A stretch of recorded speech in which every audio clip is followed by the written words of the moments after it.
สวัสดีครับอยู่กับผม1 วันยินดีต้อนรับท่านผู้ชมเข้าสู่ช่องแม็กแบ็กโจนะมื้อนี้ก็มาเราเรื่องเนาะเรื่องร้อนๆนี่ทุกคนเรานำระแวงนำทุกคนเนาะเนื่องจากว่าเฮาสิมาเราเป็นกลางคืนเนาะเรื่องมีอยู่ว่านายพรานยิ่งนายพรานเนาะทุกคนเนาะเรื่องมีอยู่ว่าซึ่งเรื่องนี้ก็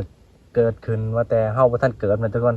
กันหลายๆปีล้างมาเป็น10-20 ปี40 ปีพุ่นแหละเรื่องนี้ก็พ่อแม่เราให้ฟังกันนะทุกคนเนาะ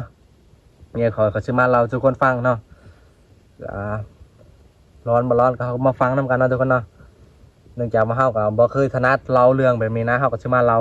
ทุกคนฟังตามที่เฮามีความสามารถมาเล่าเนาะก็ขอทุกคนคอยกดไลค์กดแชร์เพื่อเป็นกำลังใจในการให้คลิปใหม่ๆเนาะมาข่าวเรื่องกันเลยทุกคนเรื่องมีอยู่ว่านายพรานยิ่งนายพรานเนาะตะกอนแล้วเนาะในหมู่บ้านเนาะไปว่าบ้านของท่านสมัยอาศัยกันหาอยู่หากินตามผู้ตามปลาดงนะก็มีอยู่ครอบครัวหนึ่งเนาะส่วนกันครอบครัวหนึ่งที่ว่าครอบครัวที่เราเป็นครอบครัวผู้ที่โศกหายเนาะเขาได้ไปส่วนกันออกไปหาหมูปลากันเนาะเรื่องนี้เป็นหมูปลาเป็นที่ที่2เนาะไปหายิ่งหมูปลาหาเราหาไหลตามปลาลงเพื่อเอามาอยู่หากินเนาะเขาก็ได้พากันไปหาปลาเลยทุกคนเขาหาหมูปลาเลยทุกคนเป็นที่ที่2เนาะทำภาพก็พากันไหลตามหัวตามไห้คือเก่าเนาะเพราะตามไห้อีพีหนึ่งคนตายนะทุกคนเนาะคนลุกนะพากันไปหาแล้วทุกคนงานเขาก็ได้ส่วนกันนี่เขาสมาไล่หมูป่าอยู่ในให้ตัวนี้แล้วเนาะทุกคนให้เจ้าไปรัดทางนั้นเลยให้เจ้าไปรัดทางนั้นเขาจะไปรัดทางนี้ส่วนที่ว่าผู้ที่ตายนะให้ผู้ที่ตายไล่อยู่ทางกลางเนาะไปไล่หมูนะไล่ทางกลาง3 คนคุณรัดเบื้องหน้าที่ว่าหมูป่าจะออก2 คนเนาะพากันยางมาผู้ที่ว่านี่มีปืนคู่คนนะไปหาคนมีปืนมาหานะให้พากันยางเขาบอกหลังจากที่ว่าเขาบอกกันบอกว่าจะไปทางนั้นเขาไปทางนี้เป็นที่เรียบร้อยเนาะเขาก็พากันยางเขาไปในไฮเนาะซึ่งว่าไฮก็หกแค่6 วาเลยทุกคนหกเลยนะแต่ว่าโคตร6เลยบอกเลยว่าโคตร6ยางเอาไปตามแบบยางห่างกันประมาณ10 เมตรยังบ่ได้ยินเสียงนะแต่ว่าความมัน6ขนาดทุกคนไฮเรา6 แต่6 วาส้มตัวไฮที่ว่ามีหมูป่าอยู่เนาะพักอันยางอะไรอย่างหนึ่งเลยทุกคนหอบโค้บนจะได้ดิหอบไปยุดระยะหนึ่งนะทุกคนยุดเสียงหอบนะยุดที่ว่าเกิดเหตุการณ์นะทุกคนเลยบอกบ่ได้ยินเสียงใครหอบนะแบบคุณถามพวกแกเขาบอกฟังนะบ่ได้ยินเสียงหอบเลยทุกคนแบบว่างูผู้หนึ่งหันก็ได้ยินเสียงเนาะแบบว่าคือเสียงหมูป่านะมันยางแกรบคือเสียงหมูป่านะแบบว่ามันยางหมูป่าบูดงนะหมูค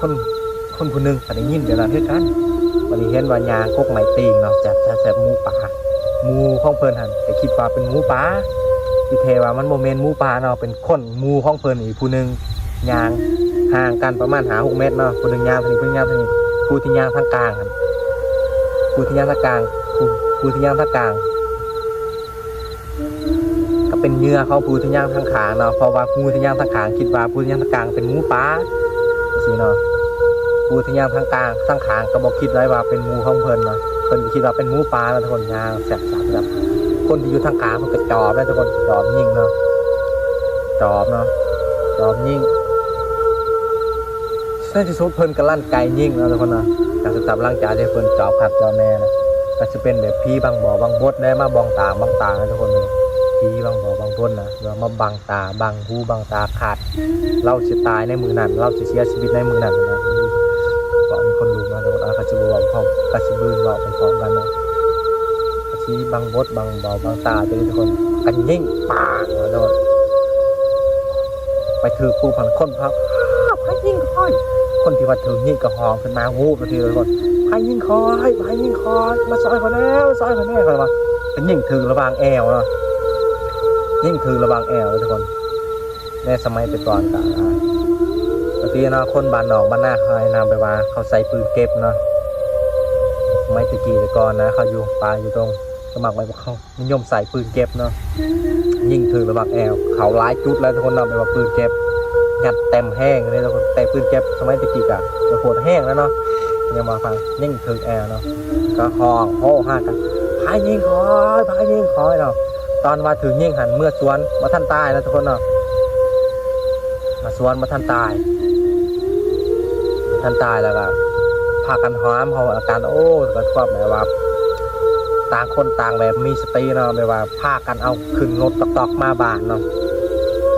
ช่วงนั้นก็ช่วงมีรถตอกเลยทุกคนประมาณปี2006 2007นี่แหละประมาณนั้นแหละเรื่องนี้จะเกิดมาบ่ดนเนาะ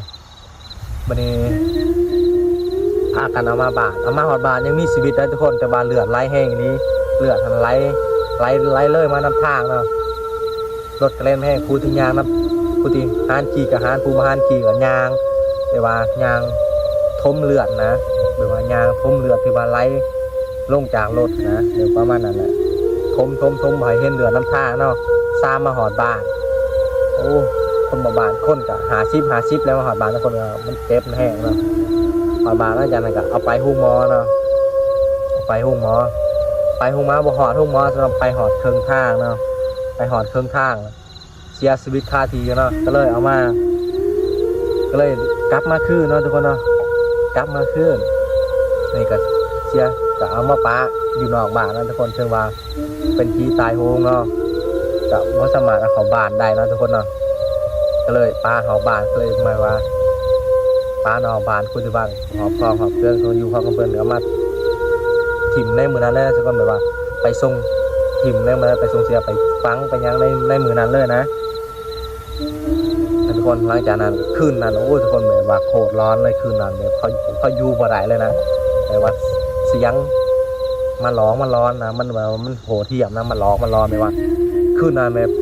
เขามาตุ่มมาโฮมกันเต็มเพื่อนนะก็ยังมาหลอกเลยทุกคนพ่อแม่เขาบอกฟังนะว่ายังมาหลอกเลยทุกคนแบบว่าตีหอกตีเพื่อนล้มพัดเลยว่าตีหมอตีกระบุ้งกระตาแบบตีขนาดทุกคนแบบว่าสร้างความไม่พอใจนะแล้วความเราเห็นแต่ความแบบว่าเสียอกเสียใจจะได้ทีคนว่าถึงยิ่งนะมาพวกมันหลอกมาล้อเลยว่ามาหลอกมาห่อมาโห่นะทุกคนแบบว่ามาห่อนะครับเบิ้งลูกเบิ้งเมียเคยเด้อเพราะว่าประมาณชัดๆนะทุกคน